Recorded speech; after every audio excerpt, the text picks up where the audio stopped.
It started as just another Friday night, the kind of night I thought we'd share like we always did. Tickets in hand, snacks packed, we joined the throng of excited fans outside the concert arena. My girlfriend, Emma, had been talking about this band for months, counting down the days.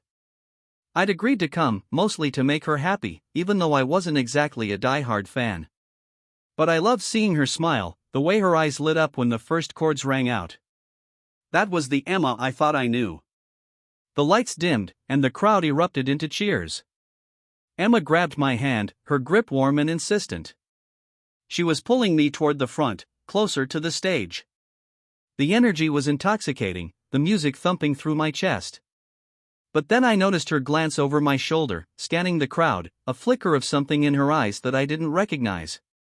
I tried to brush it off, telling myself she was just looking for friends.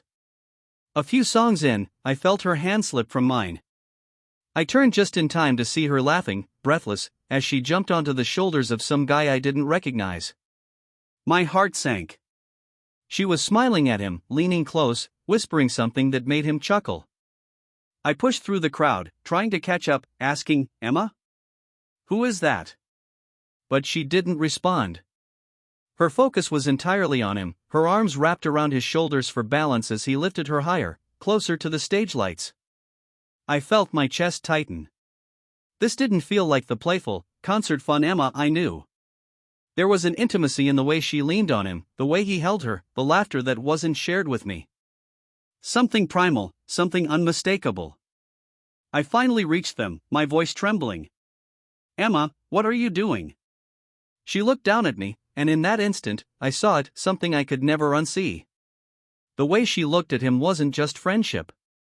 Her eyes sparkled with excitement, with desire, with a reckless abandon I'd never witnessed in our 3 years together. She didn't answer, just waved at me, as if I were some minor obstacle, an invisible shadow in the corner of her life. And that's when he did something that shattered me completely. He leaned up and kissed her. Not a peck, not a playful gesture. A full, lingering kiss right there, in the middle of a crowd, under flashing lights, with thousands around us. And she kissed him back. My world tilted, everything I thought I knew about us crumbling in an instant. I froze. I couldn't move, couldn't breathe.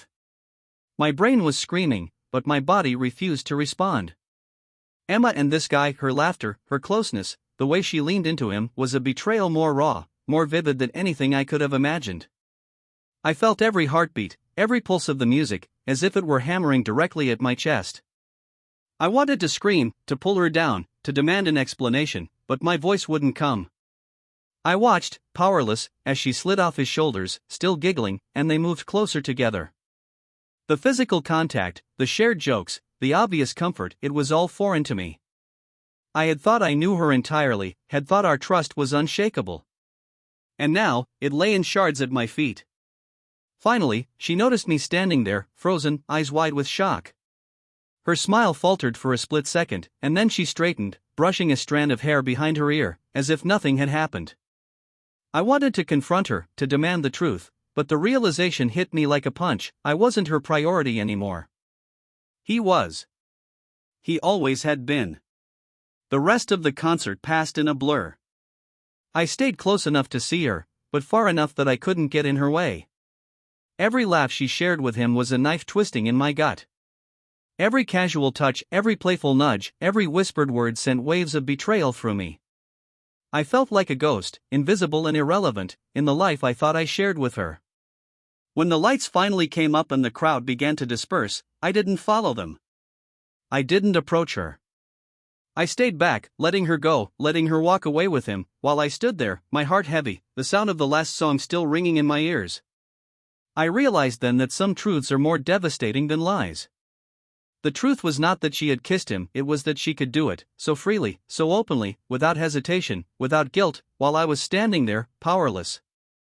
I left the arena alone, the night air cold against my tear-streaked face.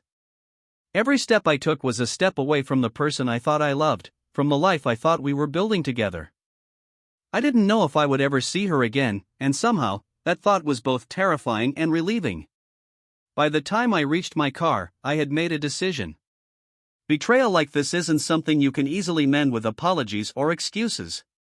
Some doors, once opened, can never be closed. I drove home in silence, the city lights blurring past, every street light a reminder of what I had lost, not just her, but the version of myself that had trusted completely. That night, I cried, not just for Emma, but for the illusion I had been living in. I cried for the love I thought we shared, and the reality that love alone isn't always enough.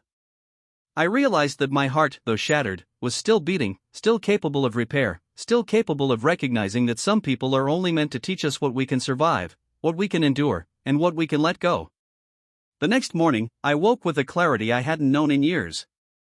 Emma wasn't mine anymore, not in any meaningful sense. And though the pain was sharp, the relief of knowing the truth was strangely liberating.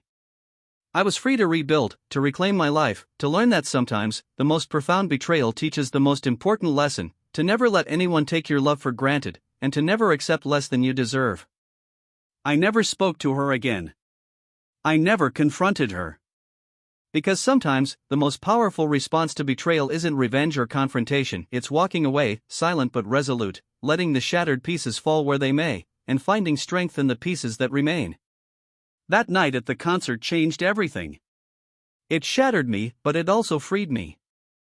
And though I didn't know it yet, it was the beginning of a life rebuilt from honesty, from pain, and from the unshakable knowledge that some people are never meant to stay, and some truths, though devastating, are necessary.